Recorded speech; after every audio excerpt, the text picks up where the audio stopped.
Good evening. I'm glad to be part of this very important event, which is made possible by Nico's invitation and Jimmy's video. I would like to use my time to talk about the 9/11 Commission report, which is the present subject of my research. Many people have asked me, how good is the report? Well, that depends on your perspective. If you're one of the average Americans who get their news about 9/11 from the mainstream media, you will probably think the 9/11 Commission report is excellent. This seems to be the opinion of people who write customer reviews on Amazon.com, almost all of them giving it 5 stars. Some of them praise it by saying, it reads like a novel. Well, that's true. I myself would give it 5 stars if it were correctly categorized, that is, as a work of fiction. We are told in the preface that it was an attempt to give the fullest possible account of the events surrounding 9/11. Now, of course, they can't quite mean that. There were trillions of events surrounding 9/11. They meant they were going to give an account of those that seemed relevant to understanding 9/11. So that means there had to be a principle of selection. That principle of selection would be based upon your perspective. That is, your basic theory about what happened on 9/11. There are, of course, 2 basic theories of 9/11. Both of them are conspiracy theories. One of them is the official conspiracy theory put out by the Bush administration, according to which the attacks were planned and carried out entirely by Al-Qaeda, inspired by Osama bin Laden. The other account, which is the alternative conspiracy theory, suggests that the attacks were made possible by the complicity of the Bush administration itself. In the preface, we read that the report is intended to be impartial, but it is definitely not impartial as between these 2 theories. The Commission began its work simply by assuming the truth of the official theory.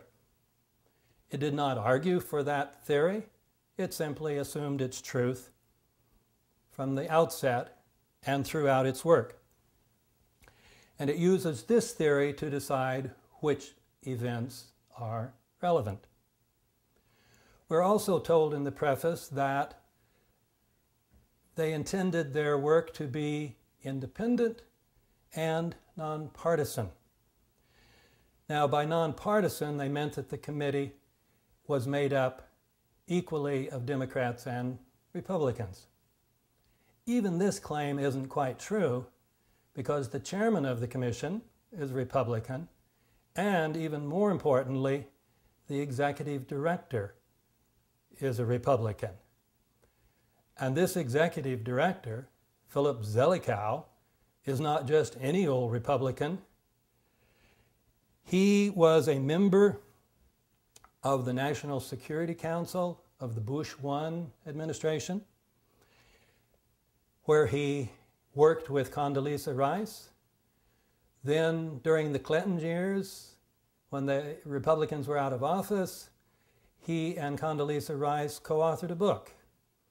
And I have co-authored a book with somebody, and I know you have to be very good friends and you have to share almost all beliefs in common.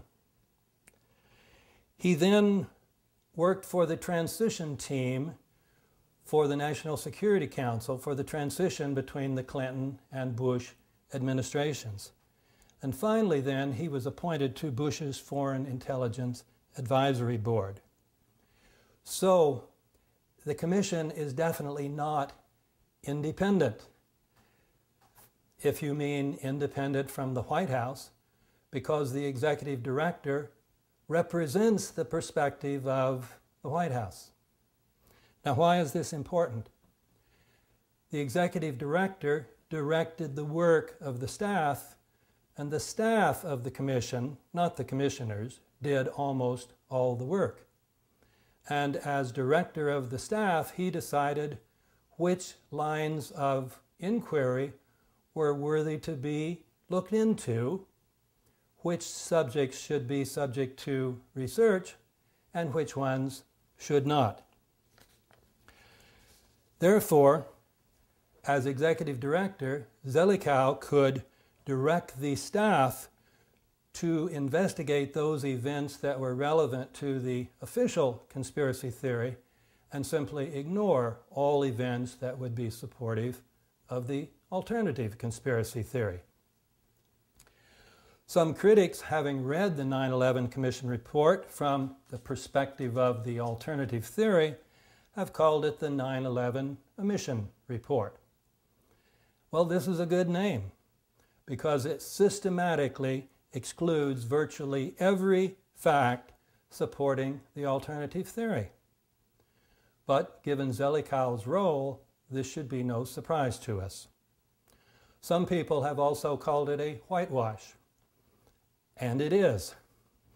But this term assumes that the Commission should have investigated the White House, that is, various kinds of evidence suggesting that there was complicity by the White House.